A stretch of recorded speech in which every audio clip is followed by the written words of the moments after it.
Bitter criticism. I just read something from Al Jazeera. A nice one. So I'm going to read CGTN to for the day, for a good end of the day. CGTN for a good end of the day. What do we know from the round? So there's a news about U.S.-China relations, and says like this.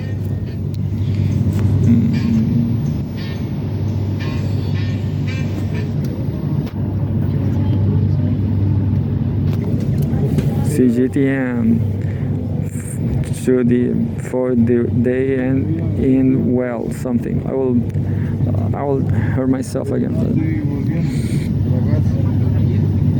5 minutes long. In my reading is 20 minutes, but 5 minutes is a huge news here. Politics, August 28, 2024. What do we know from the new round of China-U.S. strategic communication? Updated in today, August 28, 2024.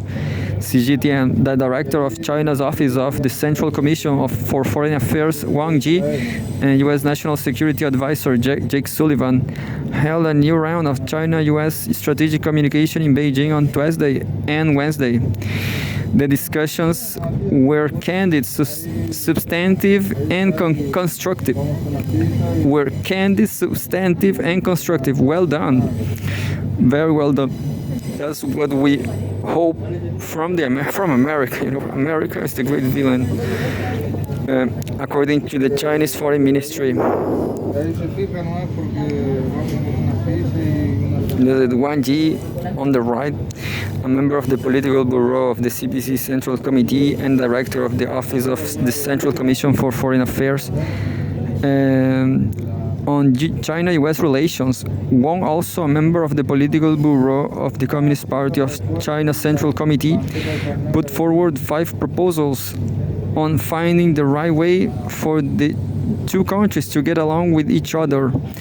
For China-U.S. relations to maintain the right direction, the key is the guidance of the two heads of state, Wang said, calling on China and the U.S. to uphold the principles of mutual respect, peaceful coexistence, and win-win cooperation, and implement the consensus reached by the two heads of state to promote the stable, sound, and sustainable development of bilateral relations. We need some Chinese entrepreneurs here. They are building a new station, I guess. Yeah, this looks like a new station. They are taking just too long here. Anyway. One call for complying with the 3 China-U.S. joint communiques to avoid confrontation and conflict between the two countries.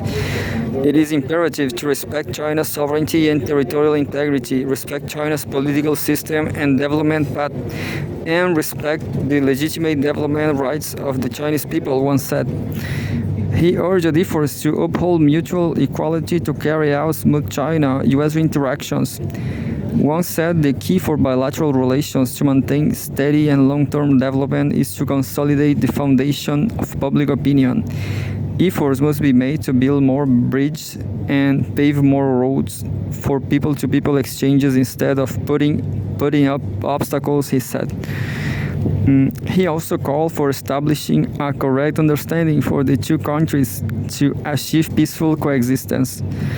China is committed to delivering a better life for its people and to making greater contributions to world peace and development, he said, adding that the U.S. should not use its own path to speculate on China.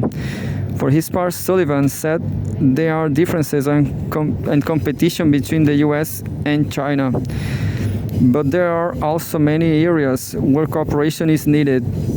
He agreed that the two countries should treat each other as equals and competition should be healthy and fair.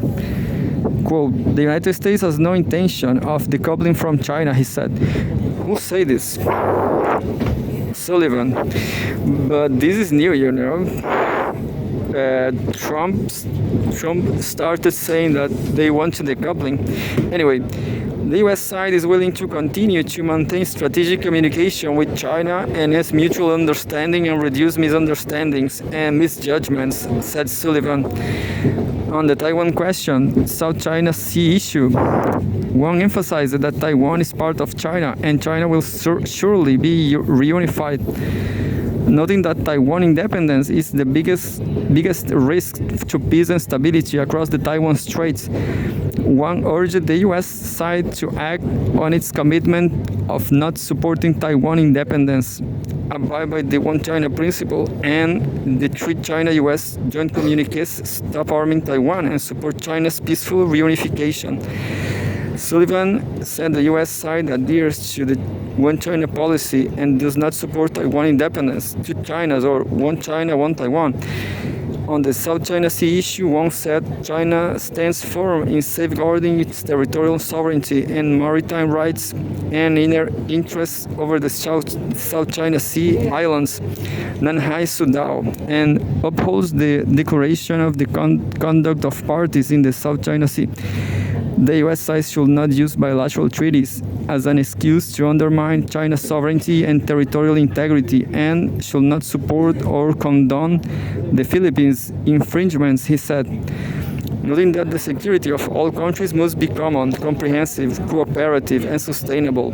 Wang urged the U.S. to stop suppressing China in the fields of economy, trade, and technology, using overcapacity as an excuse to engage in protectionism will only harm the global green development and affect world economic growth, he added.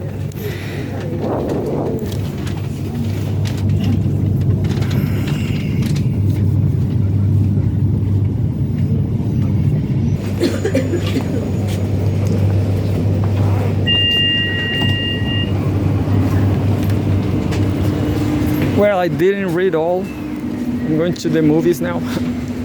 Chilean movies.